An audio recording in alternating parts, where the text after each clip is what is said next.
ko'rinish? So'rama. Plan bo'lsa bajarildi, oyliklar oshdi, hamma narsa bor. Lekin baxt yo'q.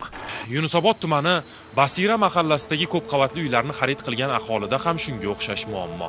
Planlar bajarilgan, pullar berilgan, lekin uy yo'q. 2021 shu Ekadrem majmuasidan uy olganman. Shundan beri sabr qilib kutib kelyapman. Biza kotlovanni olganmiz. Bizaniki 24-yilda topshirilishi kerak edi uyimizni. Mana bilsangiz, kotlovanga hali bir dona g'ish qo'yilgani yo'q. O'z vaqtida shu uy olamiz deb yaxshi niyatlarda qarz olganmiz. Qarzni hali ham to'lamaymiz, lekin mana uy yo'q hali. Rastrojkaga olganman. 2022-yili 4-chorakida qurib bitkaziladi deyilgandi, lekin mana haligacha uyimiz bitgani yo'q. Ko'rib turganingizdek, qurilish mana shu holatda to'xtab qolgan. Sotuv ofisi esa yopiq. Meni shaxsan o'zimni 30 ga kirgan bolam qolib ketdi, mana uylanganim yo'qman. Nechta odam kvartirada turibdi.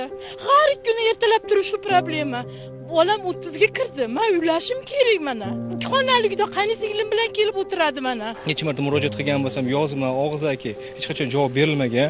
Qachonga o'tkazilishi yoki sababli cho'zilganligi, qachon qurilishi davom etish haqidagi ma'lumotlar berilmagan. 5 yil oldin to'lovni amalga oshirganmiz. Мы с семьями, с детьми все ждем эти наши дома уже 3-4 год. Qizig'i, ushbu qurilishi tugallanmayotgan uylar shundoqqina mahalla idorasining yonida joylashgan ekan. Mahalla qarayapti, hokimiyat qarayapti, televideniya qarayapti. Qarayapmiz. Qurilish kompaniyasi rahbarlarini qidiryapmiz. Telefon raqamlarini ham berishdi, lekin doimgidek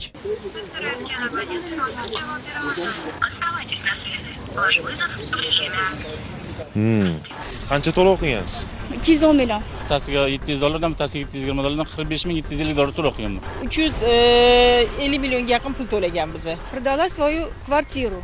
Вложила все деньги в новый дом. Хотела переселиться в новую квартиру. И до сих пор я осталась вообще без жилья, без прописки, потеряла все. Офис у них якобы закрыт, но некоторые дольщики им пишут, они продолжают все равно продавать. Ma'lum qilinishicha, haqiqatan ham ushbu qurilish kompaniyasi ijtimoiy tarmoqlarda haligacha sotuv ishlarini olib bormoqda. Nomimiz qora bo'lsa mayli, lekin oxirigacha bo'lsin deganimi bu? Hali jabrlanuvchilar bundan-da ko'p bo'ladi. Mazkur holat yuzasidan O'zbekiston Respublikasi Jinoyat kodeksining 167-moddasi 3-qismi A bandi bilan jinoyat ishi qo'zg'atilgan. Hozirda tergov harakatlari davom etmoqda. Tergov jarayonida barcha jabrlanuvchilar so'roq qilinib, har bir holat batafsil o'rganiladi. Tergov yakuni bo'yicha qonuniy qaror qabul qilinishi ta'minlanadi.